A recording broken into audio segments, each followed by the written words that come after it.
How to tie a tie, version 1. Triple statement attention grabber. It's a beautiful house. It's my house, and you know what? It can be your house. How? Well, I'm going to teach you how to dress all fly. You might be shy, but you know why? Because you deserve to live in a house like this. Yes, you do. And you're going to need that job. So I'm going to teach you today how to tie a tie. You know what time it is? It's tie time. So let's get to it a little bit. Enough with the fancy smancy a bit, okay? I've been tying a tie since the start of time when I was a professor. And I can tell you that on average, when we used to go in the classroom, I would get a dozen compliments on how well the tie was tied, okay? My father used to tie a tie for not one, not two, but 40 years of his life. And he taught me how to tie a tie when I was just 13 years old, and I know how to make the perfect knot where it ends right around the belt buckle. I can tell you for sure that it is tie time, because your opportunity to earn an internship is already here yesterday. To earn a better job, a better promotion, to make more money, to afford this lavish lifestyle is all waiting for you. You just got to be ready and take it. Think about the next interview you have to go. You've got to wear a tie. Think about the next person that you know in your life that has that interview. Make them look presentable so that they can get that job. That's what it's about. You know what time it is? It's tie time. Now, I'd like to start today by telling you a little bit of what you need to do it, the time it takes, and the cost. So let's begin. This tie here, I'm not going to reveal how much it costs, but you can get a counterfeit version of it for 99 cents at some store. This shirt, not going to say how much it is, but you can get a cheaper version for cheap. All I'm trying to say is you can get, at the minimum, a jacket, a white shirt, a tie, a belt, because you need the belt to show the end of the tie, right where it ends, for maybe $20, maybe $50. But you know what? It's an investment for you, because once you get a job that pays you a lot of money, it's all going to go back to that interview when you nailed it, because you knew how to make a perfect tie. You know what time it is? It's tie time. Okay. Now, in 5 simple steps, I will teach you how to tie this tie. Okay? And this tie is perfectly well made, but I'm going to show you the behind the scenes of what it means to be seen, with all the secrets being unraveled. Right here? So first and foremost, let's undo the tie, shall we? Now, 5 simple steps. The first step is called the appropriate length. Now, in order to figure out the appropriate length, you have to put the thinner side behind your neck where your dominant hand is. In this case, I'm ambidextrous, but today I'll be using the right hand. Good. Now, you need a collared shirt because that's what it goes with. I'd like you to be able to put your pinky on your belly button, okay? And the next button up, that's where you're going to leave the end of that first tie. Okay. That's to ensure that you have the appropriate length, which is step 1. Now, step 2 is obviously they got to start crossing over, right? And when you cross over, of course, the stronger one is going to go on top. And you make that X. You got to make sure you pinch that X down so it's nice and taut. What you want to do now is the start of step 2, which is you got to make a right base of the triangle and you got to make a left base of the triangle. And the secret way to do that is you just got to know, step 2, that you want to go under first. Okay, first you got to go under before you can go up. So you go under on the right side and you pull it through and keep it taut. That is step number 2. Now, step number 3 is you got to do the same for the other side, right? Now, here's an easy trick for you to keep in mind. You should all know that this is the back of the tie because you can see the brand. Never make your first move so that you can see the back of the tie. It should always be hidden, and thus you're going to go around to step 3 And then you're going to make the other base of the triangle on the left side by going all the way down. And keep it taut. Congratulations, you finished the first 3 steps of the 5-step process. The next step here is that you want to make the cover of the tie.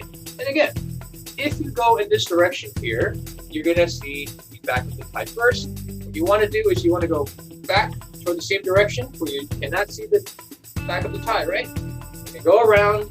And congratulations, this is now the cover of the tie. And you're going to simply go to step 5 now, which is to find the appropriate length by first putting it through both of these holes and pulling through. Now you have the knot of the tie. You're going to clasp it together.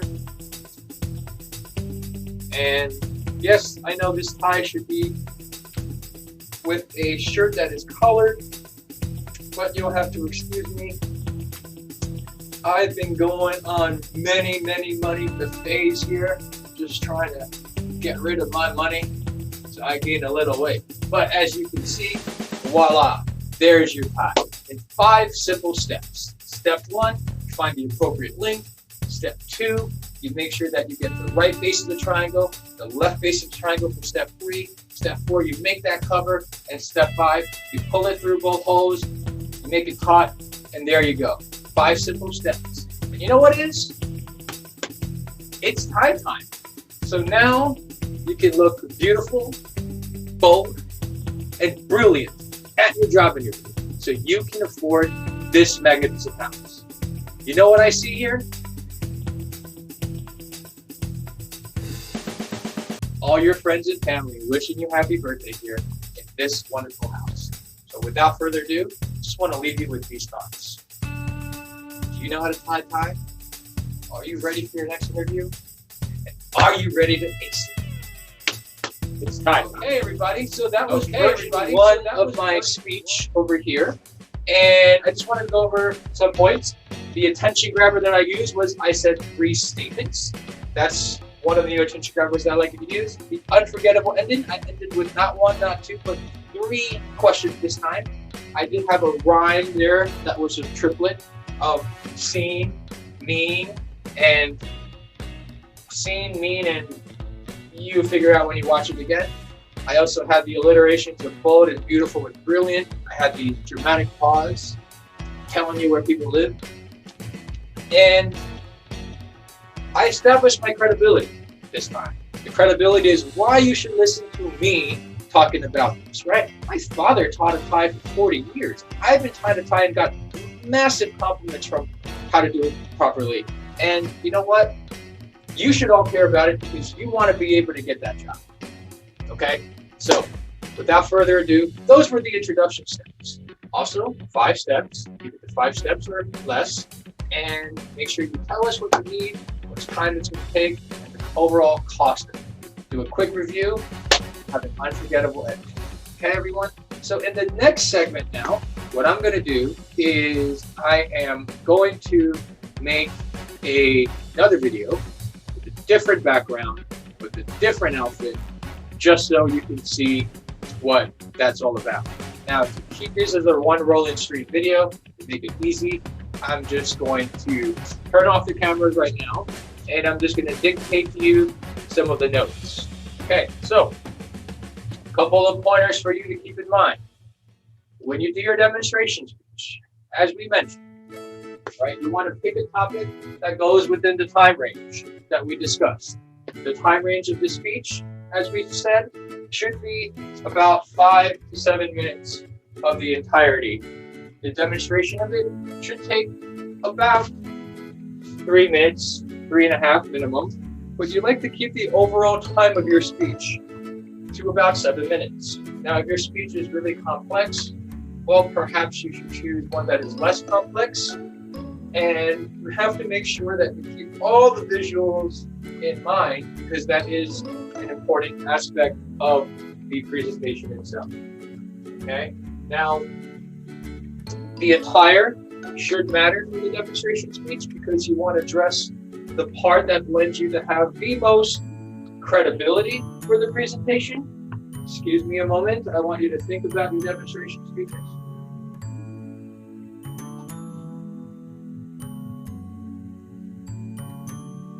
Okay? And I want you to start thinking about your anaphora phrase. The anaphora phrase that I had this time was the phrase that I repeated multiple times.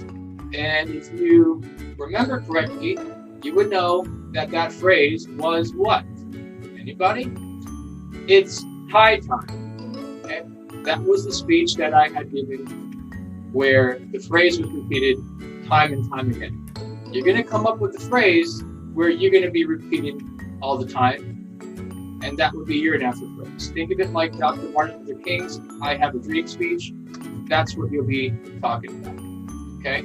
So now I'm ready for a new background, and I'll be using this for the next speech. Okay? And here we go.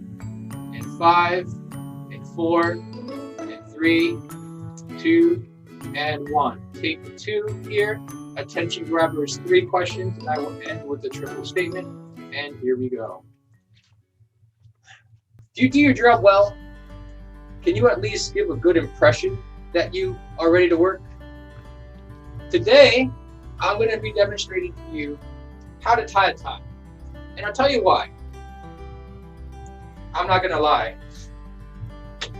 But you don't want people to say goodbye and let you get further. You know, working at home, a lot of people could become really lazy and feel lousy, and then they might feel like they are losing in life. You don't have to have that feeling. And I'm going to make sure today that you learn how to tie a tie, because even though you are at home, it's important that you still keep yourself professional when you have those Zoom meetings and such. Okay? Now, I can tell you that I always know how to dress professional when it counts the most. Okay? When there's some pressure on the line, you got to coordinate the right colors. You got to make sure that your dress is impeccable so that you get that position. And fortunately, I've been able to get all the positions that I have been applying for. So I like to help all of you be able to do that. Now, all of you may not have had a prom, perhaps, but you know what? More events that are social are going to be coming up. You're going to have those cocktail meetings with your former employees or your future employers. You're going to have those social events during the holiday seasons where you might have to give a toast, and you're going to have to dress up a bit. What better way to dress up with a tie and take that family portrait where people are going to be like, wow, you were so young, yet you were so dashing, and you just look so professional. So that's part of the reasons why you should learn how to tie a tie. And even if you don't plan to wear a tie yourself, everybody, can you think of at least one person in your life that might have to wear a tie? And that's most likely going to be an important time when you do it, because the less frequent you do something, it usually means that when it does occur, it's going to be important. A picture for a yearbook, interview that's going to happen live on TV, so on and so forth. So what I'm teaching you today is essential. And I'm going to get to how to tie a tie. All right. So remember, what am I teaching you today? Whatever it is, it's essential.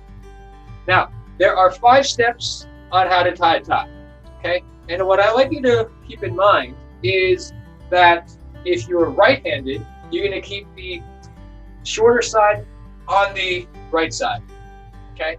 And here's what I would like you to do. I would like all of you to take your pinky and put it on your belly button, okay? And I'd like you to take your other pinky and put it on top of your thumb, okay? Where the first 2 knuckles meet, that is where the end of the tie is going to be, because you want to be able to put it at the end of your belt buckle. A lot of you might be thinking, how much does all this cost? It can cost as little as $30 or as much as $3,000. The time it takes to tie a tie doesn't take too long at all. In fact, what I'm going to do is I can actually tie the rest of my tie without even looking. And I don't know how I can exactly prove that to you, but I'm just going to bring myself right into the camera and close my eyes. Okay, now step 2 is you want to get the right side of the triangle going, So you're going to cross over, and you want to make sure that you create that X.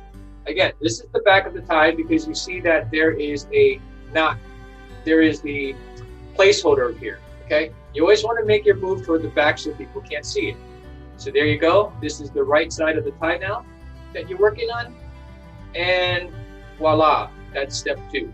Step 3 is you still want to keep this part hidden. So you want to go in the opposite direction, and you want to go around the left side and back down.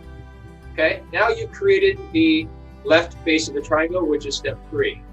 Step 4 is you want to continue to move in the direction where the back of the tie will not be seen. Remember, what I'm teaching you is essential. Go around and voila. Step 4 is coming around. This is the base of your tie. Step 5, you're going to find the appropriate length again. First, putting it through 2 holes, making it taut.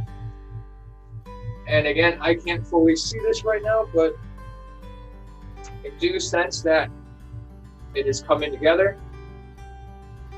And ladies and gentlemen,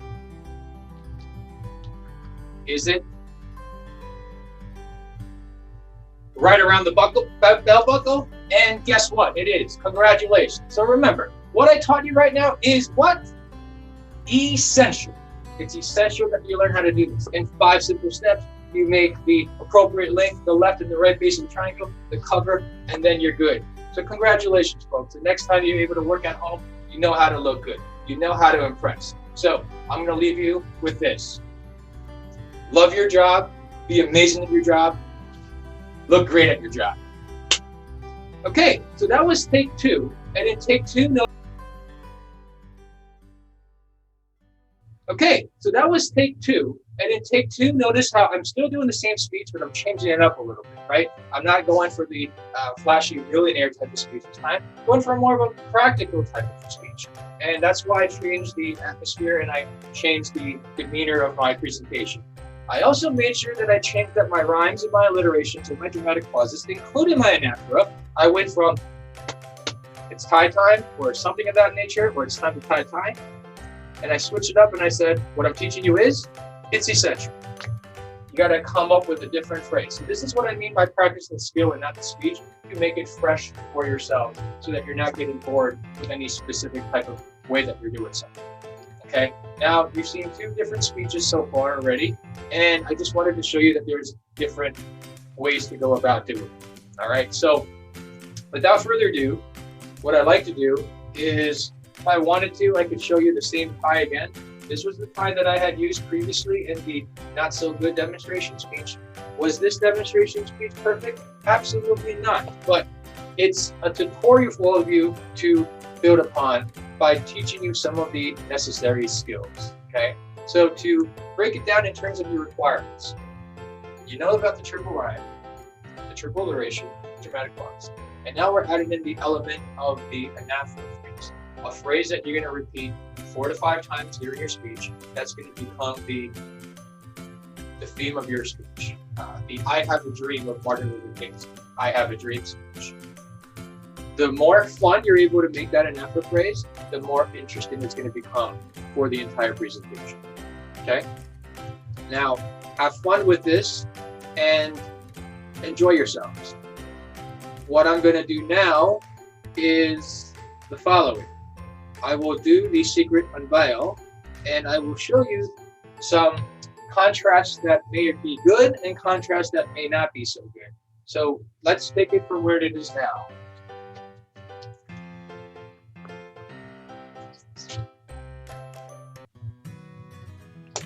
Voila. Okay, so what do I see? There's a little bit of some floodlight issues over here. Something is too bright. That fixes it a little bit. And maybe this is a little bit too far, so let's move this in a little bit. Okay, and now that's not straight, so let's try to do that. So a lot of what you're seeing now is troubleshooting, because you have to make sure that people can see what it is that you're doing. Okay, great. Okay, now we're going to get into some lessons for now, and I'm just going to take one take because then it'll be easier for all of you to not have to click multiple links and it'll just make everyone else happier. Let's see. Okay, great. So let's get you through this process of how to do this presentation, and that's going to mess up a little bit now because obviously I don't want to flood everything. Yeah. Okay. Let's just move on with the lesson. Okay. So here, the 5 canons of rhetoric. Okay. Think about canons as weapons. These are the 5 weapons that you use to make yourself the best public speaking person ever. Okay. Rhetoric is defined as the ability to discover all the available means of persuasion. So let me give you a quick example of that. Let's say that you're in 3rd grade and you want to have someone else's lunch. Well, the lunch bully way of persuasion is only through force and violence and threats. That is not the best way to go about doing that, because yeah, maybe a 3rd grader can bully another 3rd grader, but can a 3rd grader bully a 5th grader? I don't know. You're going to have to develop your mind, come up with some better reasoning, some better strategies on how you can persuade people to do something. And that's what rhetoric is about, having the ability to discover. I mean, isn't that why you're in school, to be able to discover new ideas? Isn't that why scientists like to have forums and conventions so they can share what they've observed in their laboratories and talk about new theories? The more you can discover, the more possibilities you have out there for what you're able to do. For example, growing up, I didn't know that I could have been a speech professor. I didn't know anyone that was a speech professor. But as I discovered it through the available means, such as going to college, I realized that that's a possibility. There are so many jobs right now that exist currently that you may not even know anything about. Through rhetoric, you're able to find new means of it so that you can persuade other people of that. Okay? So again, the lunch bully only knows to bully people. That's the only way of persuasion. But perhaps then, if he goes to a yoga seminar, he might be able to discover a new means of persuasion of being more peaceful.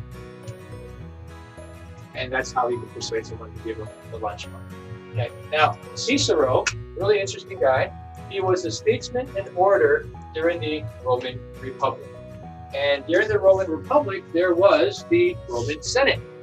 The Roman Senate was a time where the senators actually debated each other and talked about important ideas and concepts about how to rule their country, what's best for Mother Nature, whatever might have been. Cicero was the best of them. He was the best speaker, hands down, no debate. In fact, when the Roman Republic collapsed and Caesar took over and it became the Roman Empire, the fear of Cicero was his tongue. He was such an eloquent speaker that Caesar commanded Cicero's tongue to be lashed out and hung in the middle of the town square, say, "No one shall speak up again. Eloquence is over," because that's how much people feared Cicero's ability to persuade with his speech. Luckily, before Cicero had his unforgettable ending in a tragic way, he came up with these 5 canons of rhetoric. Follow these 5 canons, you have the ability to also become the best public speaker of all time, the GOAT. The first step is invention, discovering all the ideas of what you want to say. Secondly is arrangement. After coming up with all those ideas, which ones do you want to talk about? Which ones do you want to forget about? Style. How do you want to present your speech? What type of presentation are you looking for? Memory does not mean memorization. It means really knowing your subject, really knowing your topic. And finally, delivery. Delivery is what all of you see right now. You're judging me based upon my delivery. Based upon my delivery, the sound of my voice, the way I'm standing, the way I look, to what I'm saying, you're thinking, how intelligent is this person? Does this person seem likable? Does he seem like he knows what he's talking about? Is he fun? Might even say, what does this person do on his weekend or free time? What might his favorite movies be? All this comes from the delivery. But what affects the delivery is your memory. Do I seem like what I'm talking about? Do I seem like I know what I'm talking about? Am I looking at a piece of paper? Am I fumbling? Am I being clear and coherent? Am I constructing sentences that make sense? The difference between memory and memorization is quite simple. And here's a simple exercise that I like to do. I'd like you to pick someone that you love.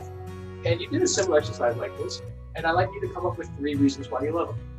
You can memorize those 3 reasons word for word, but then the more you say it becomes memorization. But technically you shouldn't have to do that because your memory is internal. It's internalized what those reasons are as to why you love that person. Style, again, is how you want to present it. The best way I can tell you about style is the following. Pick something you like and think about 3 competing brands. How does that affect the way it's trying to present itself? So let's say cars, for example, okay? You have your Honda, which goes for affordability and reliability, right? That's what Honda's style is all about. In contrast, you go for a BMW and you're talking something that's more of a sports car, something that's more hip and more high class. And of course, if you go to a minivan, well, you're looking more for safety and economy to fit more people.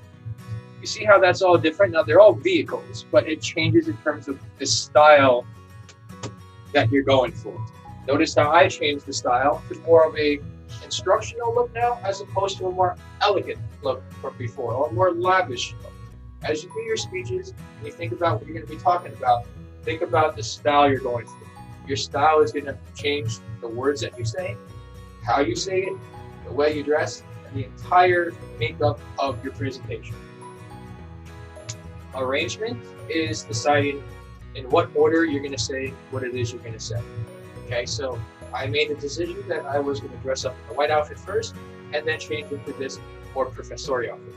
It was a strategic choice because I knew that I was going to launch into this lesson afterwards, and it would be more appropriate, more suited for me to wear this outfit and give a lesson as opposed to the white. In addition to that, I know that you've seen me in a white outfit a lot, so I wanted you to see me in a different look. In that case, strategy. An invention is being able to come up with all of this. So here's a quick diagram that I made for all of you. Okay, first step is invention. You're inventing in your head all possible objects that might be good to draw as new spaghetti-o, pieces. Then you decide, out of all of these, I'm going to keep these 4. These 4 are the best ones for whatever reason. That's the arrangement section. But you got to think in what order you're going to do it in. Right? So you realize, let me introduce this one first, this one second, this one third, and this one last. That has to do with the style, because once you know the style, you know what you're going for. Right? You know that you might want to start a little bit easy, get a little bit crazy, and then get the craziest. The memory, I drew it bigger, because now you are internalizing each and every one of those. And finally, the smiley face delivery, because now you know all of this and you're able to present upon it. Okay, so that's a quick overview of the 5 canons of rhetoric. I'd like you to know that in addition to the definition of rhetoric, receipts from. A test for all of you would be to create an acronym that works for you to remember all of these in order. I am so mad dad. I ate so many donuts. It always snows Monday. Whatever it is, come up with an acronym that's going to work for you. That concludes, for now, a quick portion of the 5 canons of rhetoric. Okay, let's move this out of the way.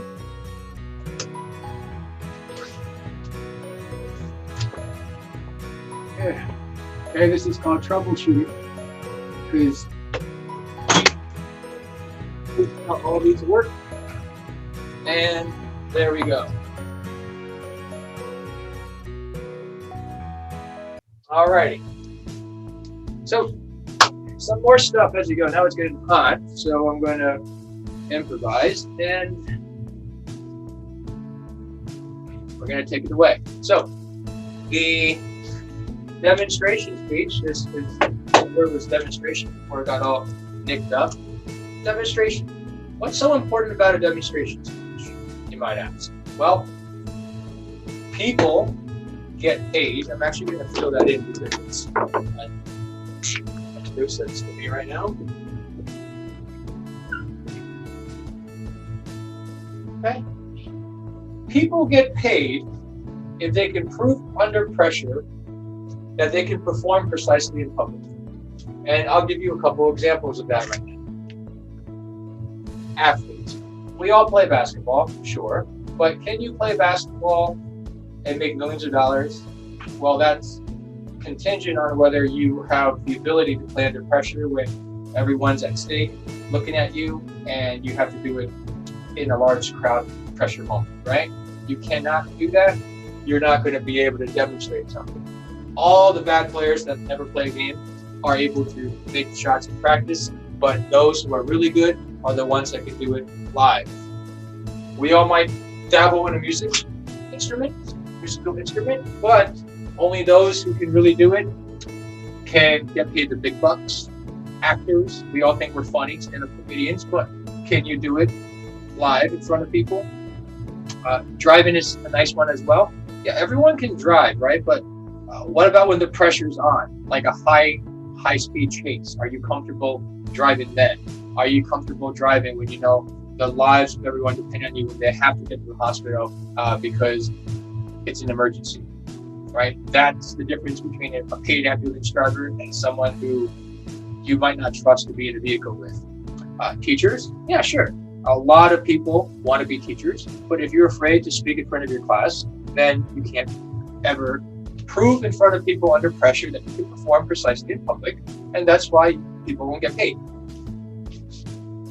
Doctors, again, we talked about this. You might know your stuff, but if you cannot communicate effectively on how to perform surgery to another junior surgeon, then you're not going to last really long as a head surgeon, right?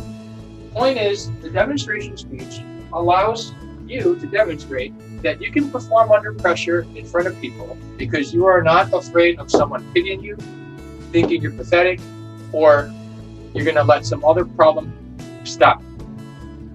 Now, for a moment now, I want you to think about something that you have as a hobby. Something that you do, can't even see the word hobby. Okay. This is why troubleshooting occurs a lot, and it's hard to fix. Okay, good. I'd like you to think of hobby, okay? What's a hobby that you have?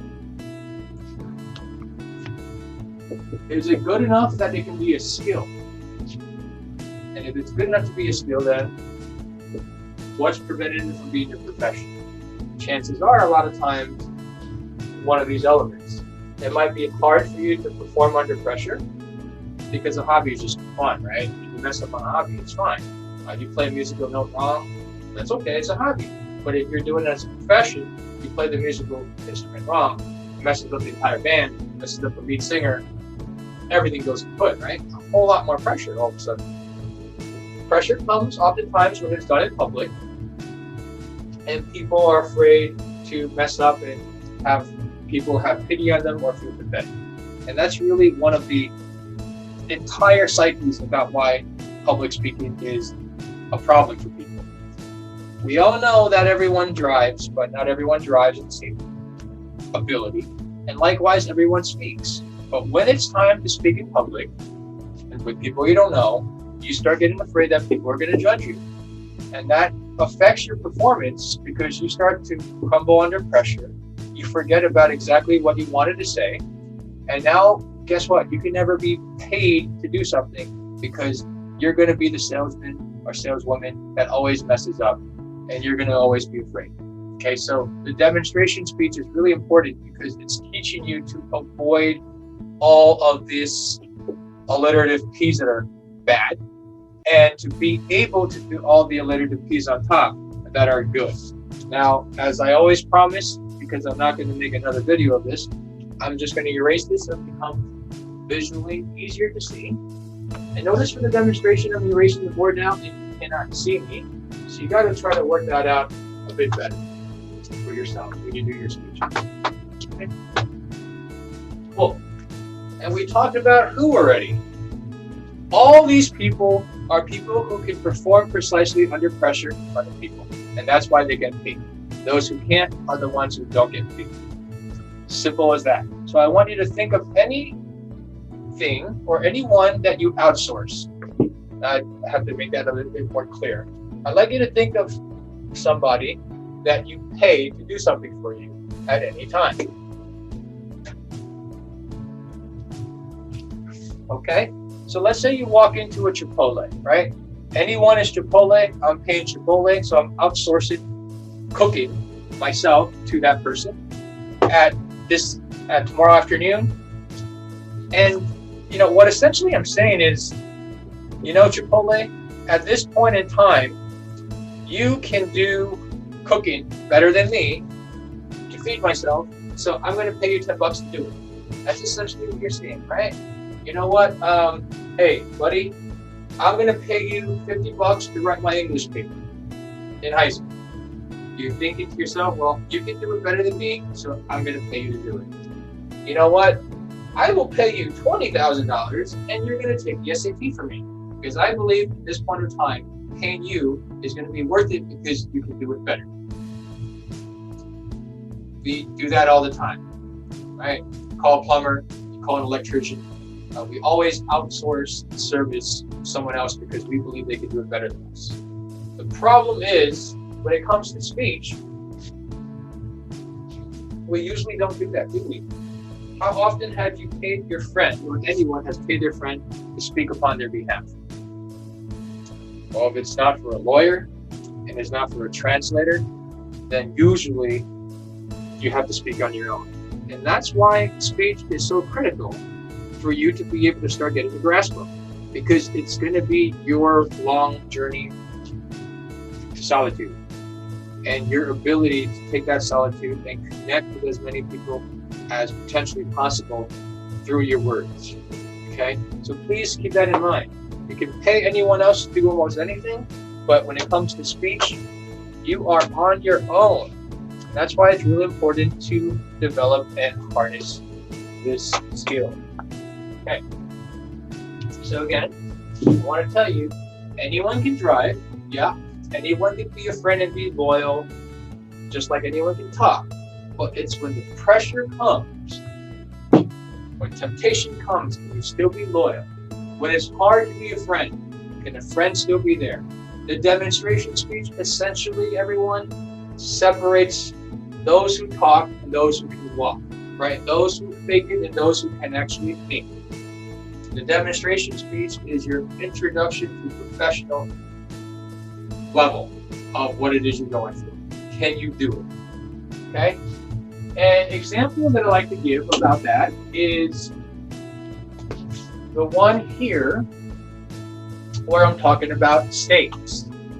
Now, stakes here is S-T-A-K-E-S, and I'll give you an example of that for the demonstration speech.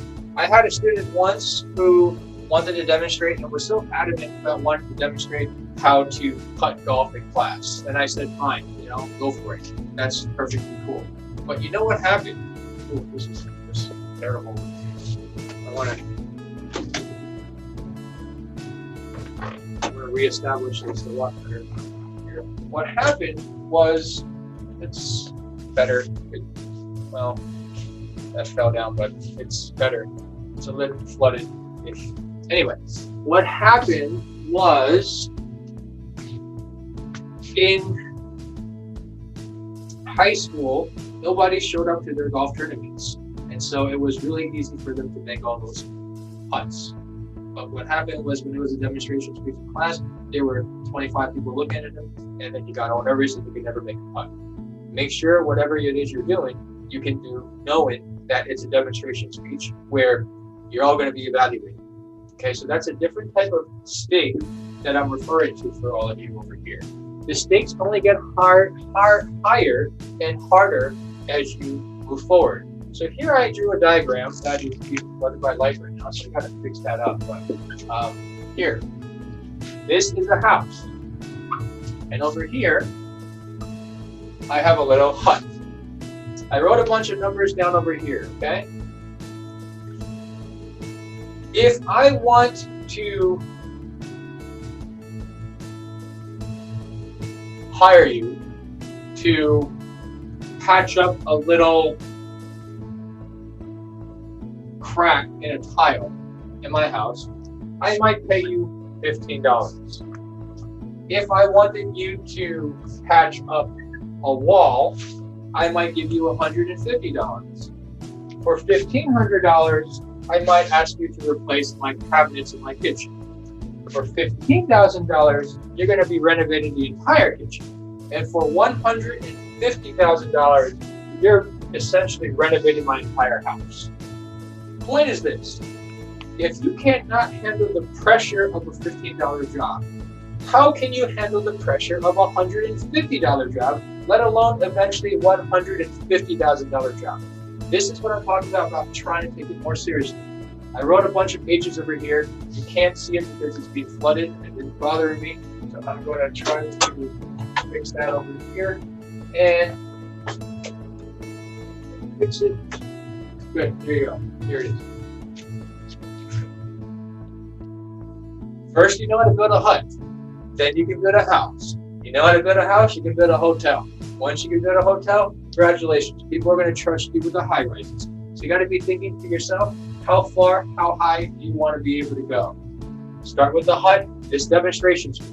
Get better at it, and then guess what? You'll be able to do real demonstrations, and this can be your hobby turned skill into profession. All right, so that's the part with all of this so far for all of you.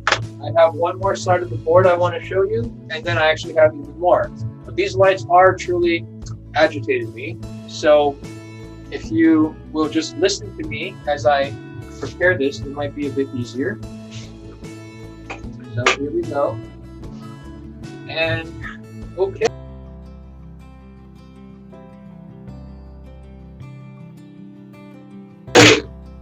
It seems like a lot, because it is, but it's important that we do know it. I'm actually just going to switch over to a regular green now, because this entire time it should have been a bit distracting for all of you, and we talked about that as distraction. So here we go. Just going to go to actually, well, that would have been better, but in any case, let's just go to done. My little, okay. So let's just break this down for you. First and foremost, why do I focus so much on the attention grabber? And real simple, because it is really hard to get someone's attention. In fact, to get their attention, which is never a guarantee, because there's so much competition, there's so much interference for it, it's hard to keep it, right? Most people just flip through an ad. If you're lucky, you'll have their attention in the ad for 2 seconds. Can they retain it? Retain is, you're able to actually mention it to someone afterwards. Like, oh yeah, did you see that ad? I mean, that's like a huge accomplishment in itself. But to get them to want it, or you're actually gonna click on the ad, well, that's a whole new level of attention grabbing, right? And finally, once they see that, they're like, oh my God, I have to have this.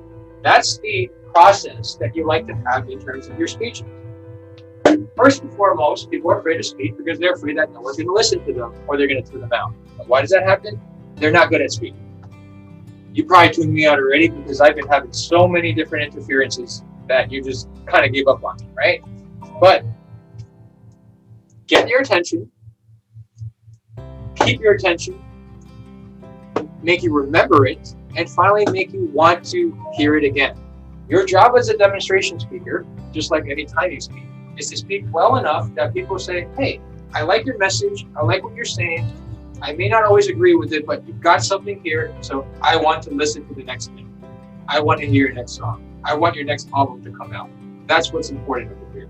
Okay, so attention grabbers, we talked to you today about 2 additional ones. One is the triple question where you ask 3 questions in a row. And the other one is a triple statement where you say 3 strong statements in a row. I'd like you to try those out next as your attention grabbers and retire the 1 question attention grabber from here on out. Okay, so specific purpose, everybody. Just keep in mind, it's not the same as a general purpose. A specific purpose, we'll talk about how to make a peanut butter and jelly sandwich, not how to make a sandwich. A specific purpose will be talking about how to tie a tie, not how to tie something, right? Be as specific as it can be so that you use the maximum amount of your time that you have. A lot of people always just say, I want to be happy, successful, healthy, and rich. What does that even mean? One person's happiness, another person's misery. One person's failure is another person's success. One person's health is another person's death. And one person being rich is another person being poor. Be specific in what you want with your life. Start with the demonstration. Okay, we are finished with the first two here. Let's get to the third one. Who cares? WC, what's in it for me? This is where your audience analysis comes in. Thinking about your presentation. Oh, it's getting really high because of all these lights. Think about how your speech topic can appeal to all the boys and the girls in the class. How it might be able to appeal for all the commuters and all the residents, all the Apple users and all the Android users, all the sports fans and non-sports fans. You get my drift. You should know your audience a lot better now because we've been having all those discussion boards. You can think about how it is you want to go about doing that. Why should someone listen to you? That's the part where I mentioned about establishing your credibility. What I was talking about how my father tied a tie, he taught me how to tie a tie, and I've been getting compliments on my tie, right? Why are you the person to listen to in regards to this topic? What is it that makes you the person that is most relatable or specialized to teach about this?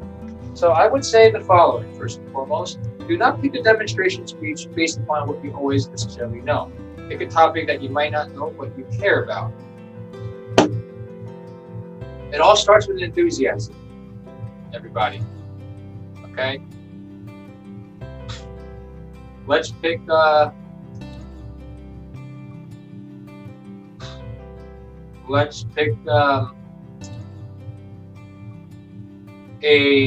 famous singer, for example. Okay, a singer might have had a lot of enthusiasm to sing, and so they put in a lot of effort, and they put enough effort and enthusiasm that they decided that they wanted to major in music. Once they majored in music, they liked it a lot that they started getting internships in musical studios and bands and production, so that they got better and better experience. So much so that at some point they become an expert at what it is they're doing. And finally, once they're an expert, they want to evolve and show themselves above all other ones, so you want to become exponentially greater. Okay, so again, your demonstration speech topic can be one that you don't even know how to do, but by watching a few YouTube videos, you gain the enthusiasm that you want to get better, and that's great. How do you get people and yourself to care more about your demonstration speech? It's real simple. Are you making people more money? Are people saving money? Are people saving time? Are they wasting time? Can people have more pleasure and be happier? Or can people avoid sadness and misery? Those are the ways that you can try to get people more interested into your speech presentation. Okay? Now, Kairos. Kairos is an important concept here. I'd like you to know it. It's the opportune moment. Okay, it's Greek word here. It's about being able to say the right thing at the right time in exactly the right way. And some examples I can give you of that is the following. Imagine that the professor asks you, does anyone have any questions? No one says anything, so they go, okay, class dismissed. Congratulations, you missed Kairos. You missed the right time to say something. Okay? Let's imagine that you forgot to say something the right way.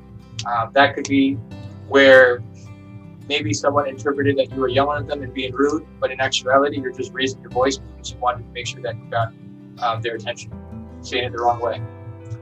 Saying the wrong thing is just quite simply not being able to convey the message that you wanted to produce the effect that you had intended or hoped for. And that's why Kairos is really hard to achieve. Because if you can achieve it all the time, imagine always saying the right thing, always the right time, always the right way. Right? That's a really powerful skill that you can have. When you think about your speeches, I'd like you to think about the following. Think about the seasons, right? What season are we in right now? What semester are we in? What might be the best speeches for that situation? Is there a problem, and what are you trying to solve? Okay, a lot of people do not know how to tie a tie well. That's the problem. My solution is I'm going to teach you how to tie a tie. Preview is the step where you're going to tell the class, the number of steps that you're going to do, and you're going to make it real clear. So I'll give you an example. 3 really simple steps about how you're not going to catch fire. Stop, drop, roll. Okay? 3 simple steps so that when we do a race, everyone's going to start at the same time. Ready, set, go. Okay. 3 simple steps to make sure that you fire your arrow and become a good archer. Ready, aim, fire. Those are the 3 simple steps, and everyone can remember that. Of course, there's more to each step, but these are the preview bullet points for each and every one. Okay, so think about how you can do your speech in 5 or less steps. Finally, people need to know what you need to do your speech, how much time it's going to take, and what's the overall cost. Okay, a lot of cooking shows there are titled 15 minutes or less because they want to know, gee, cooking takes a long time? No, it only takes 15 minutes or less. Sometimes there are also meals that cost $15 or less because people think it's really expensive to cook on your own, and that is also not true. All right, now let's sum this all up for you again so that it's all in one line. Before you start your demonstration, it's really important that you grab someone's attention. Okay? Once you have someone's attention, they're going to want to know, why did you call me? That's a specific purpose. You're going to demonstrate something. The next person is going to say, well, why should I care? Like, who cares what you're telling me? And finally, you got to tell them your credibility. Well, look, I'm the right person to tell you this because, okay. Once they care, they'll be like, all right, what do I got to do? That's the preview step. Okay, cool. What do I need to do? That's a need time pause step. All of this here should take you approximately 1.5 minutes to cover. Okay? And you'll be able to do all of this in about that time for your demonstration speech. Then you get into the demonstration, and then finally you wrap it up with a quick review and your unforgettable ending. Timing, 7 minutes roughly, max, 5 minutes minimum. If you need to go over, make sure it's because of execution that is really necessary, not because it's poorly designed. Because you have the videos and you can essentially take 100 takes if you like, make sure that it's within that time frame of 7 minutes, okay? Unless it's really, really great stuff and you feel like that's what it is. Cool. So that's that part. And while I'm at it, because I want to finish this up for here, I'm going to show you this board. I learned on YouTube how to segment video, so I'm looking forward to segmenting this video so that all of you would be able to see this more easily. Okay. Alrighty, so what do we have here? We have, I should actually be using this tool here. Setup is a big part of your speech, right? You see the difficulties I'm having by having all these moving pieces going everywhere? Well, that's how to do it. Part of the game. But all right, that's not the best, but it'll do for now. My pointer is gone. I'm exhausted from talking so much. Wow. But that's how we get better. Okay. So I'd like you to make a list of things that you already know how to do. And we talked about this already, right? I know how to tie a tie. It's better than a bow tie because visually it works and people need it. Juggling could work, but at the same time, I don't want to throw something that's out of the camera's view, and it's not going to be good once it drops down. This is the important part for me to tell you about now. It's how can you raise the stakes to make your speech better? I try to do that a little bit by doing my tie without looking. Raising the stakes of the skill. I had a student once, he was juggling 3 rubber balls. He's so used to it, he's just going through the motions. no emotion whatsoever.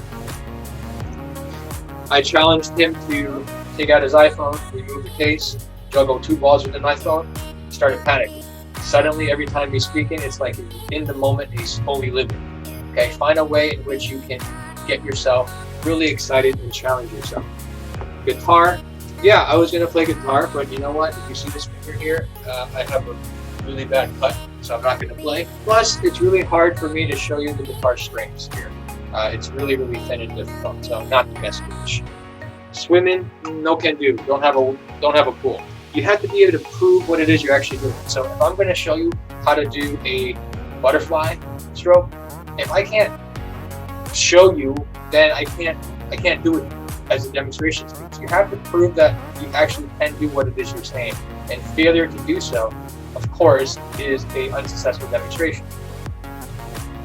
How to knit, too small, can't see it. Origami, I don't know, kind of small. If you got to do something, make it really large. Notice you can see this board. I invested in this gigantic board because it's easier for you to see. Lobster, got to shoot it in the kitchen, but camera angles might be difficult, and I don't know if I can do it 7 minutes. So there you go. Now, things you want to know how to do, right? And try to get some sort of audience participation in there. Easter eggs, okay, but maybe not the right season to do it. Ripped jeans, I think people now want to have as much patches of clothes on because it's getting colder rather than the summer when they want to do it. Firewalk, as long as you don't hurt yourself and you can fit the camera angles and all, okay? You don't have to shoot this in your house. That's the cool thing about the demonstration, right? You can shoot them anywhere that makes it work best for your speech.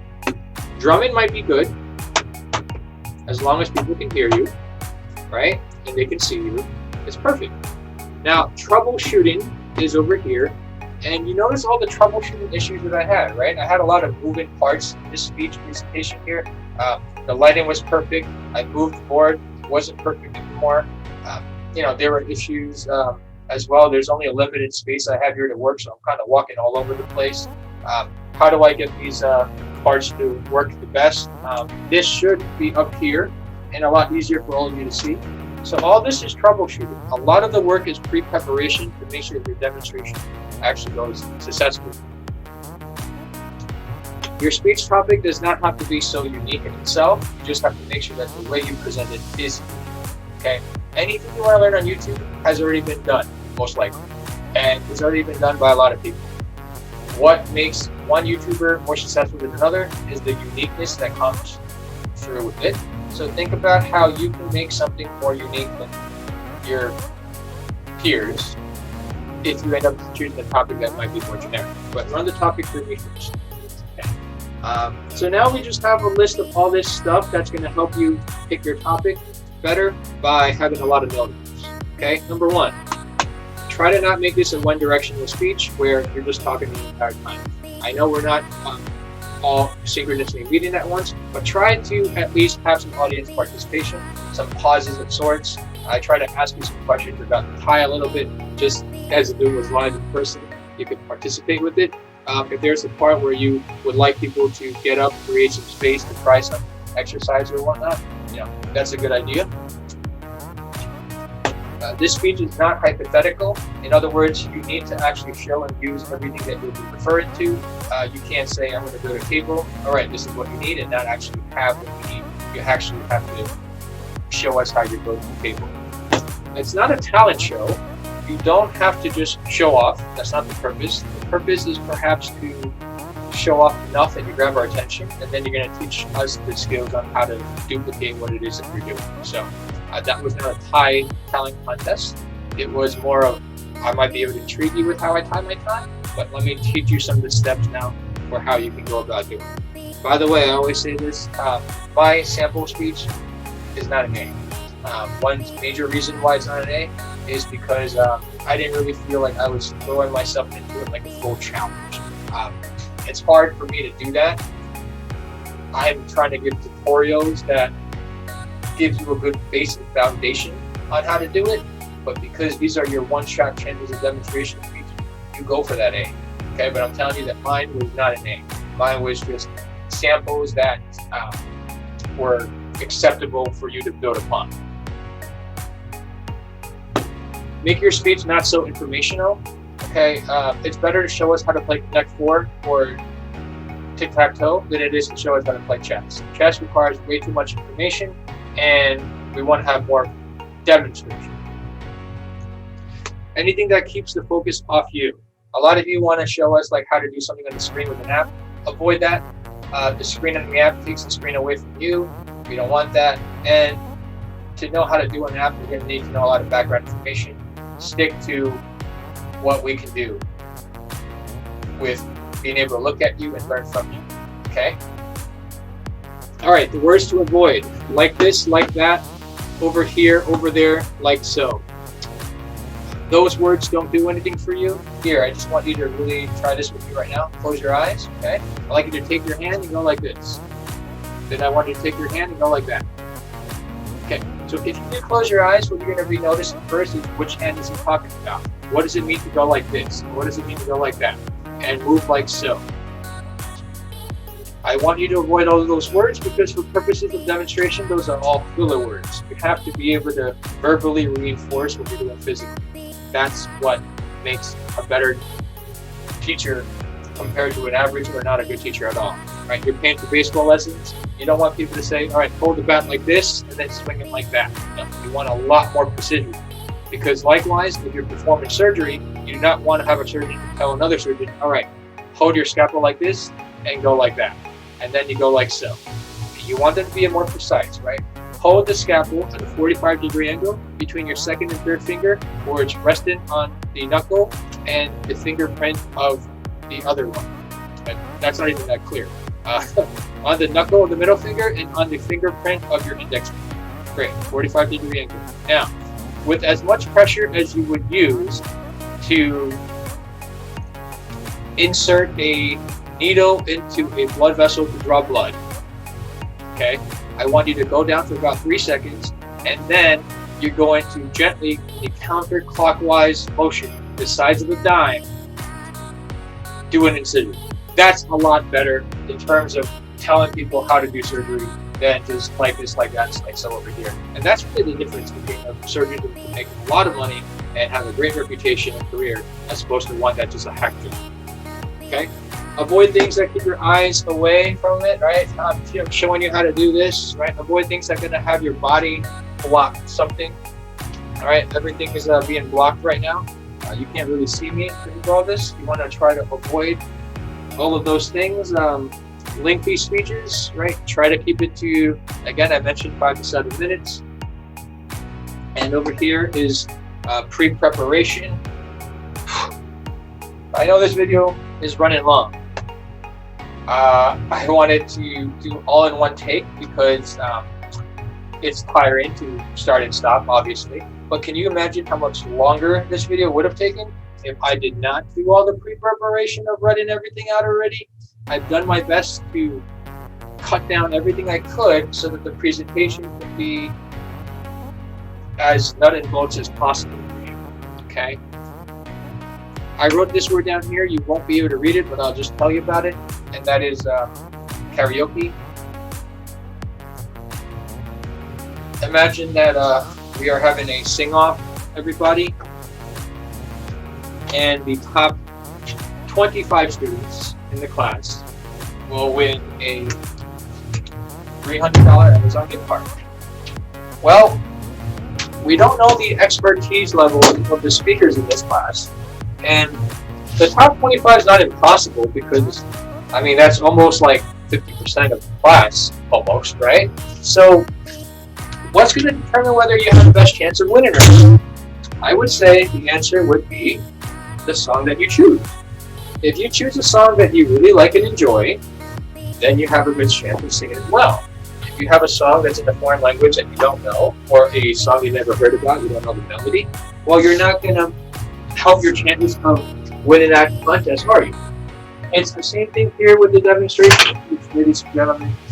You have to take a topic that's going to work best for you for your grade.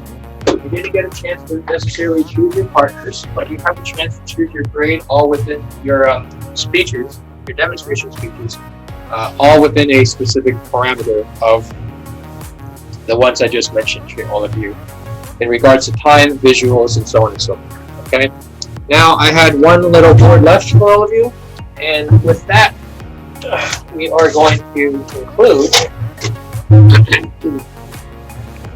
All right. So I know I made some videos before. Not everyone might have seen them, but I just wanted to show you again. Okay. So there are 4 types of speeches. Okay. Manuscript, memorized manuscript, extemporaneous, and impromptu. We are doing extemporaneous speaking, which means we use keywords, bullet points, and symbols only, and to think of it as an extended conversation. In one of my previous videos, I was using these guys to show you how one conversation with one person becomes a lot with many. And remember, keywords, bullet points only, extended conversation. That's what we're aiming for. I already talked about the 7 elements of communication. Right, early on. We talked about Kairos now today. The 3 artistic proofs, I just wanted to mention with you here.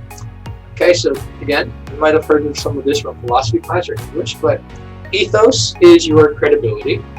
You show your credibility through all the E's I mentioned, your expertise, your experience, your enthusiasm, your education, your effort, and you want to establish your credibility for your speech, right? It's here. So people will be willing to listen to you about this topic. Logos is your logic. Okay, your steps have to make sense logically, and all your points have to be coherent. The more logical your points are, and the more credibility you have, the more believable you are. Pathos oftentimes goes in contradiction with logos. Emotionally, we want to do something. Logically, we know we shouldn't. This is why oftentimes people break the law. They know they shouldn't rob a bank, but they just really, really, really love the thrill of it. Thrill is pathos, is motion. Logos is law, going to jail, not good, but sometimes it's the pathos that also wins. We know that we shouldn't take certain substances, logically it's bad for our health, but emotionally we crumble to peer pressure, and that's why we fall to pathos. Pathos is the most strongest one of these 3 elements here, okay? So how can you get the audience to be a bit more emotional? What emotion do you want to project out there? And that's the closest one that mirrors the style that we were talking about before about the 5 canons of rhetoric. These 3 are called the artistic proofs. Okay, the 3 artistic proofs, and we'll just say it's called art because as an artist you're creating, and you're creating your ethos, pathos, and logos exactly in the moment. And in the moment is what we want to be with your speeches, because likewise, between a Broadway show or a movie, people are willing to pay more for a Broadway show. Between a concert or downloaded an iTunes, people are more willing to pay for a concert instead of iTunes. Why? Because they are in the moment. They are live, right? It's art to see Broadway. It's art to see a concert. Make sure that you stick with that and have as much art as possible in the moment. So congratulations, everyone. We finished the entire tutorial from 2 sample demonstration speeches, from all the steps, all the requirements, all the nitty-gritty, all the theory. The entire process is all there laid out for you. I'm going to make this video out for all of you. And next up on the agenda would be doing some of those trainings. I know that I haven't gotten them out this week, so congratulations. I hope you took that time to do a little bit more of your demonstration speeches, but we're going to be getting back on track. All right, everyone. So enjoy. And if you can see, I am exhausted. Put in your time, put in your training, and you'll get better. Okay, but figure out all the logistics of them. Peace.